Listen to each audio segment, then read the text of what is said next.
Hey YouTube, I just want to do a quick review on these drill bits I brought from Wish. I thought it was a little bigger, but they came in. It's not too bad. It comes in a little package like this. Not too bad. Now, let's open it up. I think I paid $3, something like that.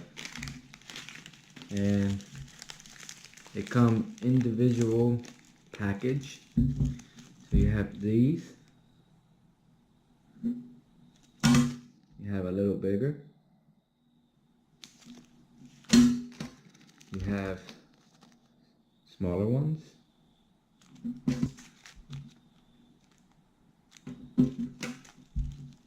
You have very, very tiny ones. So if you look at it, you got 5 different package of different sizes. And as you can see, 5 different package. You have that size.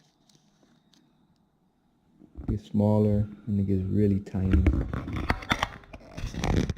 That's about it. I just wanted to show you guys what comes in the package. That's it. Well, like and subscribe. Hopefully this is useful before you buy the drill bits from Wish.